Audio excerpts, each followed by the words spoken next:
Streaming live on WShatTRadio.org from High Tech High School in North Bergen, New Jersey. It's the Goochtrotters Show. I'm your announcer, Kevin, and now your host, the birthday boy, Keaton Jack. Good afternoon, guys. You're on the Goochtrotters Show. My name is Keaton Jack. I'm your host. Today on today's show, we have Javier Crespo, Ahmed Awadallah, Kevin Pincay, Max Wheeler. We got Max on the soundboard along with Katie in the studio, and we got our guest, Mr. Piero. On our hard news today, chaos in Canada. Gunfire erupts at Parliament, ending Canada's innocence. But before we get into that hard news, we're going to start off with the weather from Ahmed. Yeah, as you guys could tell, especially yesterday, there was a lot of rain yesterday, and the upcoming days. Today it's gonna rain. Thursday, Friday, there's also a possibility of rain. The weather's not looking too good right now. Did you guys hear the hail fall down yesterday?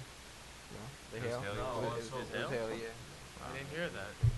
Nah, I just remember seeing like white flashes while I was in bed. I'm thinking, wait, is there a thunderstorm or something? It's crazy. Yeah. That's crazy. And it's 2:22 p.m. 70% chance of rain all day today and tomorrow. Thank you, Ahmad, for that. Now we're going to turn over to Javier for Tuesday Night Baseball between the San Francisco Giants and the Kansas City Royals. Javier.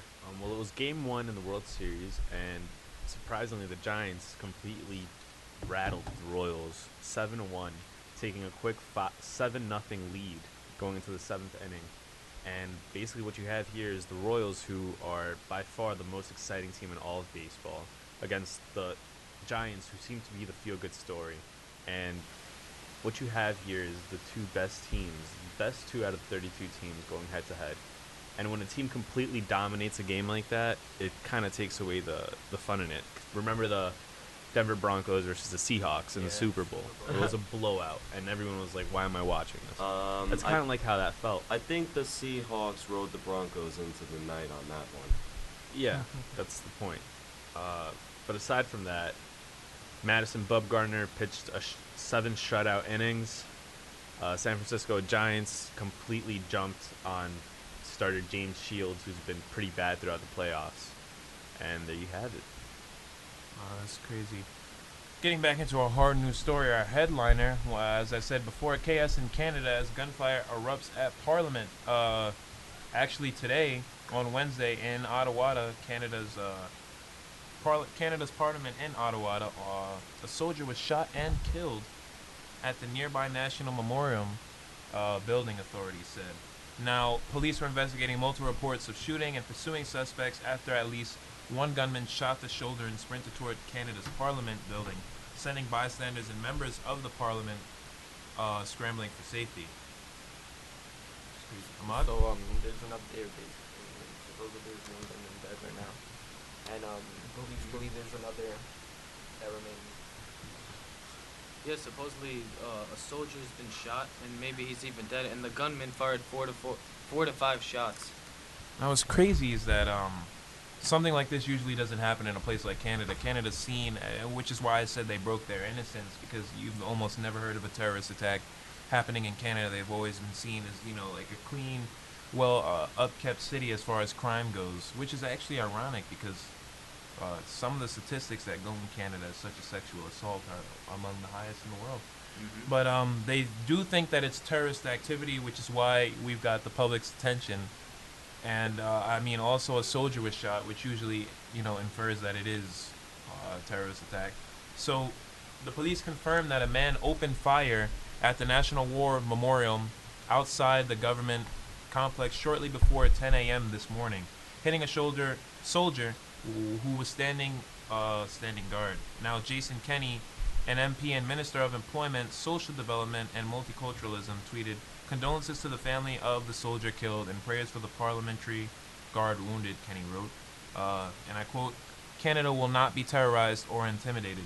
So, police can't verify whether sources can't verify whether police were looking for multiple shooters, as some media outlets were reporting, and they only said that the only response was ongoing for Ottawa, which is crazy. Mm-hmm. But back here in our home country, no one's safe from jealous boyfriends, not even the President of the United States. And Kevin has more on that story, along with Max. Okay, well, apparently we all have been jealous in a relationship, but would you be jealous to the president? Well, a man by the name of Mike Jones apparently has broken that rule. Now, Kevin, do you have anything on that? So basically Obama passed by in Chicago to, help out with the ballots, getting people to vote for him. And basically he was helping out Aya Cooper, and her boyfriend didn't really find that intriguing at all. Wait, don't you mean fiance? Oh, fiance. Yeah, that's even worse. And what did he say to the president, Kevin? He just basically said, don't touch my girlfriend, Mr. President. Please don't touch my girlfriend. And but Obama, he's a good sport. Took it as a joke, Said later on that, fortunately, he was all right about it. Like, he didn't go too ham. Yeah, but however, if I recall, Obama did get him back for that one. He did indeed. What did he say, Max? Kiss on the cheek and a hug. Exactly. And he said, just an example of a brother embarrassing you for no reason. That is true. That hurts. Obama, man. Good guy, good guy. In other news, you've all heard about what's happening in Ferguson, the Michael Brown incident. Now, his autopsy analysis was just released today, and it's some interesting information that's come out on that. Now, the official autopsy, which was performed by Dr. Gershom Norfleet, showed that Michael Brown was shot in the hand at close range based on the finding of foreign matter consistent with products that are discharged from the barrel of a firearm. And a wound on Brown's hand, the Post-Dispatch reports. Now, this guy is reaching for the gun if he has gunpowder, particular material in the wound. Dr. Judy Melinek says, a forensic pathologist in San Francisco. And this is what she told the Post-Dispatch. Now, the official autopsy, which is interesting, did not support witnesses' claims of Michael Brown being shot while running away from Officer Wilson or with his hands up. So, everyone doing the whole surrender, put your hands up thing, now, hands up, don't shoot. Now that's being proven to be faulty. Brown's being shot in the hand at close range appears to confirm the account that Wilson told the investigators, this is the officer, that Wilson and Brown had struggled for his pistol inside a police SVU, and that Wilson had fired the gun twice, hitting Michael Brown once in the hand. Just crazy. And they've also been releasing reports of the case, kind of almost letting, this is a Supreme case. It's kind of almost letting the public know that Officer Wilson is not going to be indicted. Trying to let them down easy. Of course, if it was just to happen so abruptly, they'd be rioting like, they did back in the early 90s in Los Angeles. And, I mean, the black community has definitely seen police brutality for, decades throughout, America, which is why they have reason to be upset. But, this is our justice system. And hopefully we just have to trust, our own laws to prove whoever in this incident, had the upper hand, or who was right not to say upper hand. It's crazy. All these riots pretty much only happened because there was no action taken towards the policemen. And what does this tell me? It's that there is no progress being made. And do I think it's fair? Sort of no, because this officer is going to be at risk no matter what until he is indicted. But then again, he's the one that committed the crime. So it's a lose-lose situation. But I think in order to calm down all these riots, just give the people what they want, put the guy in jail, give him bond, make it workable, because these riots are not acceptable. Yeah, the autopsy, it didn't resolve the question of whether Brown actually was surrendering when he was shot fatally in the head. He was shot, according to the autopsy, in 8 or 9 different places going along the left side of his body.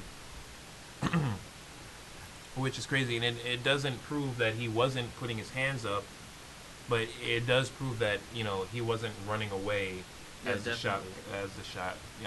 cop shot him, which is what witnesses did say.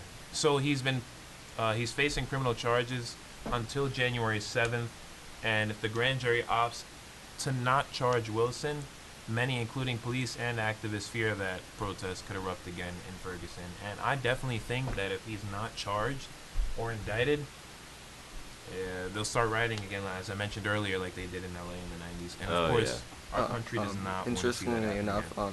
I'm not sure if this has much to do with the incident, but there was a detection of THC in the postmortem blood of Michael Brown, and there may be a chance that he was impaired right before his death. I'm not sure if that's anything to actually affect the crime, but it was a It's worth situation. it's worth noting. Yeah. Yeah, it's Yeah. funny. Wow, that's crazy. Yeah. Mhm. Whenever something is dealing with the black community, it always gets like the loudest voice in news. Especially if it's white on black crime. If it's black on black crime, you almost never hear of it. Yeah, Kevin. Following up on what you said, there was THC in his blood and urine. They got that from the autopsy. But nonetheless, young child, young adult, no older than 21. Was shot, different times. Obviously, that's more than enough to kill somebody. You don't have to shoot somebody 8 times. And I mean, there's only so much, as a community can take before they do respond. But I mean, rioting is never the solution. Damaging things is never the solution. There are other ways to get attention, but if that's the only way they see fit, then that's the only thing they're gonna do. Not only that, but going back to what you said about getting hit 8 times, like, you do know that every time a bullet comes out, you have to pull the trigger. So therefore, he knew what he was doing. Yeah. He knew he was getting those kill shots. Therefore, it was intentional. Yeah. You can never have a policeman abusing his power. That's the bottom line. You And never it's- have a policeman? No, you can't ever have that. Oh, not abusing his power? You can't have him. You can't have a policeman abuse his power. Why? Because these dudes are walking around and they have guns on them. And if one day they decide that they don't like a person and they kill him, or they do racial profiling and they decide that's a reason to kill him, because let's be realistic. Do you think if that guy was white that was walking out of that store, he would have been shot? Give me an honest answer. Nah. Probably no. No. This isn't to say that he got shot because he was black, but that definitely influences why he was shot. He brought up suspicions purely on his race. And granted, this dude was caught. Was it he was stealing from a grocery store? Something or like that. Yeah, just came he from doing he something. obviously wasn't doing something right, but you have child rapists, you have molesters, you have thieves, and you're gonna kill the one kid that steals from a grocery store for something that's not gonna cost more than what, $40 tops, $20. It's horrible. It's a horrible situation. Now, an attorney for Michael Brown's family said at least some of the shots traced a back-to-front trajectory, meaning he was shot in the back of the head. And what his attorney said, and I quote, he said, "Why would he be shot in the top of his head, a 6'4" man? It makes no sense." I mean, you know how attorneys, their job is to make the jury believe, the case that Yeah, they're to make taking. him seem right. Yeah. That does make a lot of sense, though. If you're shorter than somebody, I mean, but like, what is 6'4"? It's like raising your arm 2 inches. But yeah, that's crazy. Yeah. So we'll follow up on these stories more. Canada is still on high alert. One of the shooters has been confirmed dead, and there are already 3 people that have been taken to the hospital. One soldier passed away. So we'll follow up more on that and the Michael Brown incident on a later show. This has been the Harlem Goochtrotters show, and we thank you guys. Thank you for watching the Harlem Goochtrotters. Tune into WHIT Radio's YouTube page and Twitter for more shows. Have a good day.